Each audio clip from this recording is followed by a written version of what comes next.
vedare tinokugamuchirai zvekare kune chimwe chirongwa pano paZim Facebook Secrets and Confessions. Tadzoka zvekare nemamwe mamessages. Regai tibva tapinda mumamessages edu atadzoka takakubatirai. Hanzi makadi zvenyu mukomanashi, ndine kanyaya kangu kandinoda kuti ndinge ndichizosheyawo nevamwe. Mukoma inini ndinoda kutenda WhatsApp neFacebook because ndakaita mari nezvinhu izvozvo mukoma. Asi iko zvino handichadi nekuda kwekuti ndava kuona kuti ndachembera, ndokusaka ndasarudza kuti zvinhu izvi zvandainge ndichiita ndinofanira kuti ndinge ndichizvisiya mukoma. Zvandaiita ndezvekuti ndainge ndichijoina magroups, so kuinbox kwangu kwainge kuchiuya vanhu varume vakawandisa. Mushure mekunge ndajoina magroups iwawo andainge ndiri maari. Varume vaya vainge vachiuya kuinbox kwangu vaiti kana vauya kuinbox kwangu taibva tatanga kutaurirana, tobva tawirirana. Asi ndaizobvunza munhu kuti naiwe zvawati unondida wakaroora here? But varume vazhinji vandainge ndichitaura navo vaibva vandiudza kuti ivo vainge vasina kuroora. Asi inini zvangu ndainge ndichiziva kuti zvose izvi zvavainge vachindiudza zvekuti ivo vakaroora vainge vachingondinyepera kuti havana kuroora, but munhu akaroora zvake. So zvandaizoita ndezvekuti ndaizosangana nevanhu ivava kunzvimbo dzakavanzika.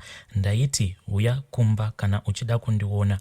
Munhu aiti kana akauya kumba, then ndaibva ndaregedza kuti ndaibva ndaregedza kumupinza mumba. Taingogumira kugedhi chete, togara zvedu kugedhi ikoko, tobva taita nyaya, iye obva adzokera. Ndaiti kana munhu ava kudzokera paya ndaibva ndatanga kumukumbirawo mari ndichiti ndisiyirewo mari yekuti tizosangana mutauni. Ende ndaibva ndatomuti ndine bhizinesi rangu randiri kuda kuita, ndaibva ndatopiwa mari, munhu achitofungidzira kuti ndainge ndatomuda pachokwadi. So ndaizoti ndikaona kuti murume uyu anenge ava kunetsa kuti ndanyanya ndakupa mari, saka baby iwewe chiuyaka unge uchindipawo zvinhu zvangu. Ndaibva ndazofona huri usiku. Ndaitaimira nguva dziya dzandinenge ndichiziva kuti kana munhu rume akarara nemukadzi wake haakwanise kuti ange achibata foni yake kana kuri kunzi akafonerwa negirlfriend yake. Saka ndaibva ndafona, ndobva ndatoziva kuti kufona kwandaita ikokuku chinenge chatobvondoka. Vobva vatanga kutonetsana nemukadzi sezvo iye mufesi anenge akanyepa kuti haana mukadzi. So ndo zvandaingoita kuvarume vose avo vandainge ndichisangana navo, vanhu vachindinyepera kuti havana vakadzi asi ivo vane vakadzi vavo. Ndakatotanga bhizinesi rangu nemari yeWhatsApp nemari dzandainge ndichipiwa nevarume avo vandainge ndichisangana navo kumaFacebook ikoko. Ende vanhu ivavo vanhu vose avo vandainge ndichitaurana navo kuWhatsApp kana kuti kuFacebook, hapana kana one wavo akambogara adya bota kana kisi zvayo. Hapana kana umwe zvake akagara ambokwanisa kuwana kisi. Inini ndaizongoguma ndatoita friend yemukadzi wacho, ndobva ndazotokumbira ruregerero kumukadzi wake.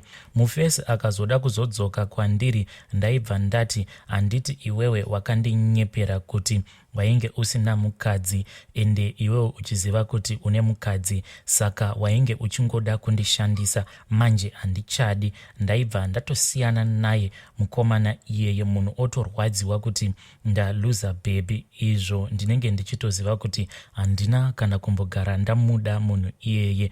Zvinhu izvi ndakazviita kuvarume vakawandisa mukomanashe. Mari yandakadya kana ndichiverenga, mari iyi inotosvika kuma$400 mukoma.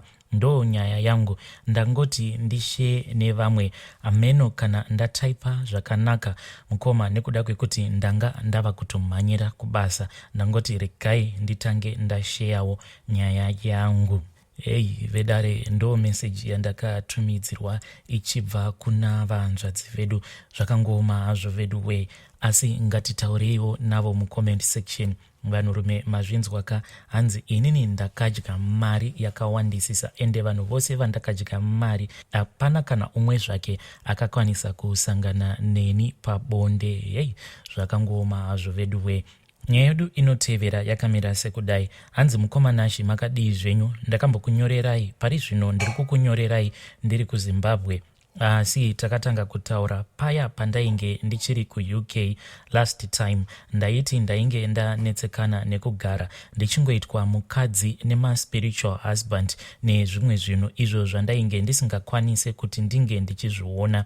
Uye izvi zvainge zvava kutoaffecta my husband because iye my husband ainge ava kuti kana akarara neni obva atanga kutoburitsawo discharge. Aitoburitsa discharge like iya discharge inogara ichingobuda pavanhukadzi.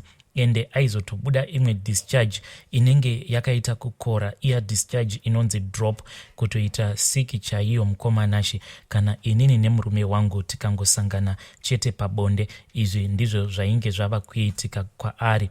The first time murume wangu paakabatwa nesiki iyoyo tainge titori kuvacation apa ndaiva nepamuviri, but iye murume wangu mushure mekuona kuti ainge abatwa nedrop akabva atanga kundipopotera achiti drop iyi kundibata kwayandiita zvinoreva kuti iwewe wakahura.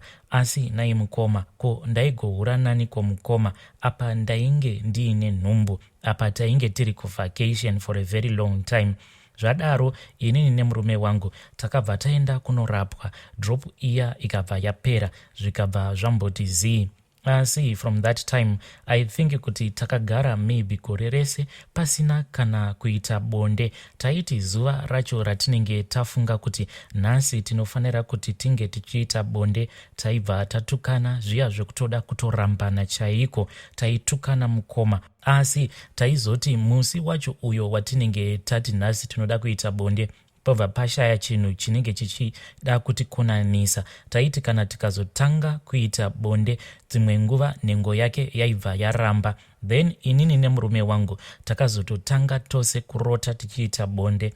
Iye murume wangu ainge achirota achiita bonde nevanhukadzi, iniwo ndainge ndichirota ndichiita bonde nemunhurume, but inini ndaingorota ndichingoita bonde nemunhurume iyeye anenge ari one.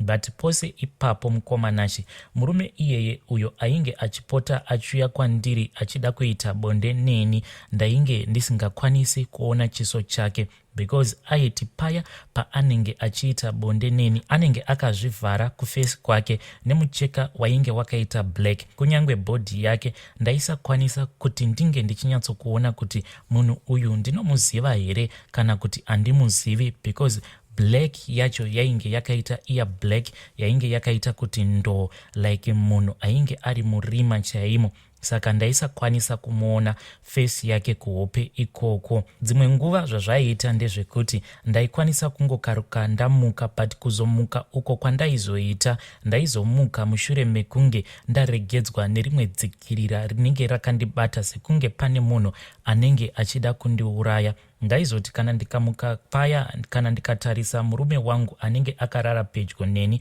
ndaitoona kuti munhu uyu nhengo yake inenge yakati twasa kusimuka mukoma, kutosimudza machira kana kuri kunzi murume wangu anenge akarara nemusana. Asi kana akarara neside like kana akandifuratira kana kuti kana akarara akatarisana neni, ndaizomuka ndichitoona kuti murume wangu anenge achitoita like munhu ari kusangana nemunhukadzi pabonde, anenge achitotambisa chiuno chake.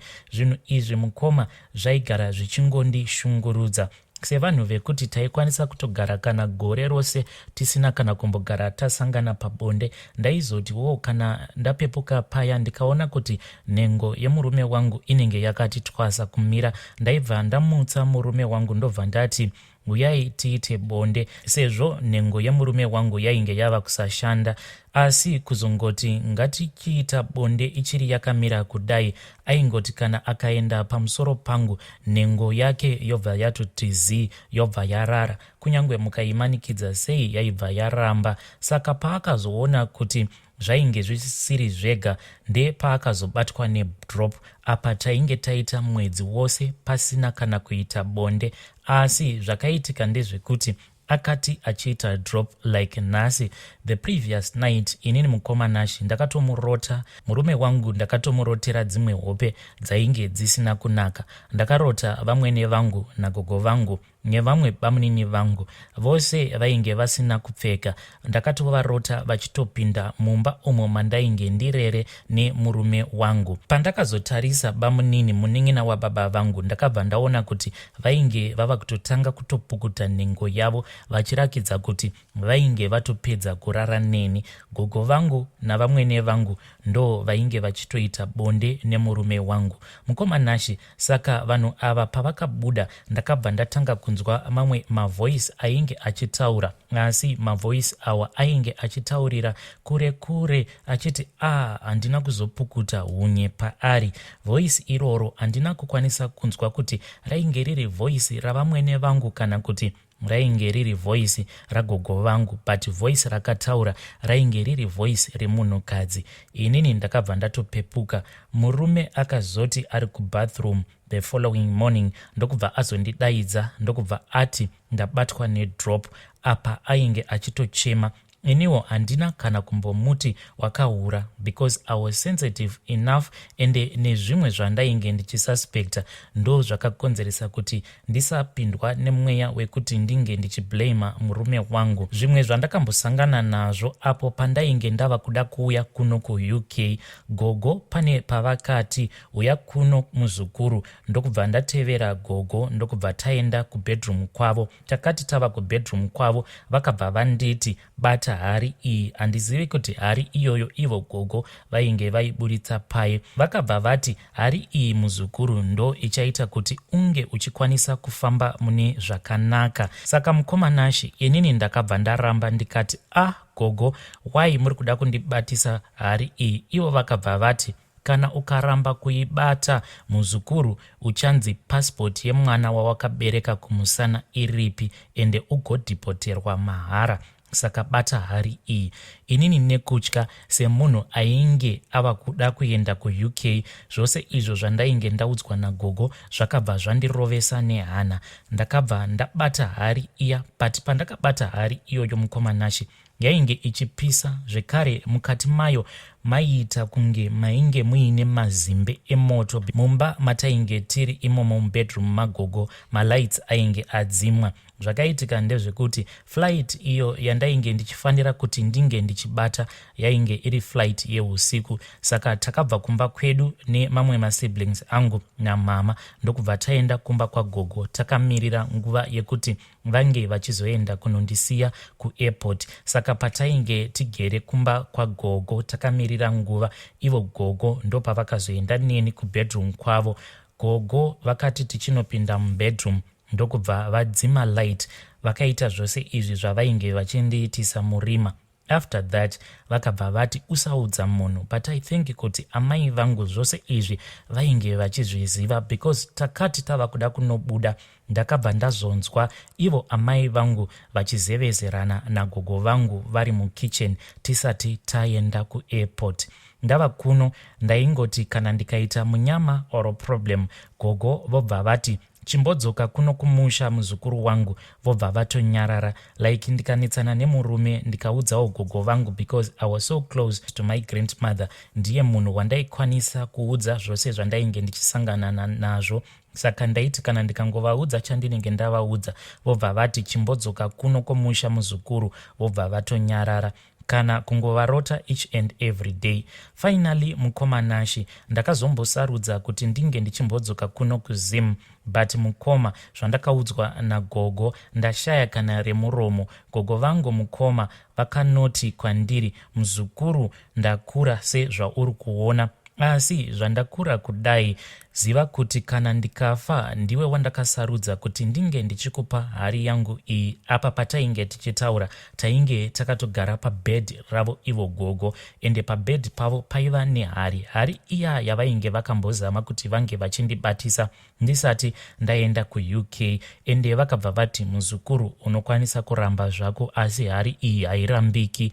Matambudziko ose auri kusangana nawo uri mumasango inhau yekuti kuhope uri kuramba kuti unge uchishandidzana neni. Vandiudza zvese izvi vakabva vangonyarara zvavo. Till today vakangonyarara. Saka ndakaenda ndikabva ndanoudza mama expecting kuti ivo mama vachandiudza kuti ndozvifambisa sei. but ivo mama vakabva vangoti manje inini nyaya dzemuzukuru nagogo vake handidi kana kudzinzwa, chitonyarara hako, ende kana ukaudza kana ani zvake weukama uchatadza kukudzokera kubasa kwako ikoko. Nekuda kwekuti zvinhu izvi zvawakaudzwa nevanhu vakuru, munofanira kuti munge muchingoita saizvozvo, usazoregedza kurespekta vanhu vakuru wazvinzwa, but nyaya dzako chibva watoregedza kundiudza. Handidi kana kudzinzwa nyaya dzako, because mukuzonondiudza nyaya dzako ko, kana ukazondiudza zvimwe zvinyadzi zvaunopota uchiudza gogo vako kana matambudziko mamwe ekuti inini saamai vako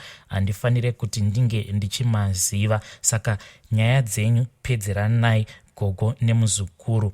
Nai mukomanashi, ndinokumbirawo advice kubvawo kuvanhu vaMwari. Apa I am supposed to travel back to the UK before 2 October. Hey vedare, ndo message yandakatumidzirwa navahanzvadzi vedu mushure mekunge vandifonera via WhatsApp call. Please ngatitaureiwo navo mucomment section. Pakadai unozvifambisawo sei? Hey, zvakangoma hazvo veduwe, asi ngatitaureiwo navo.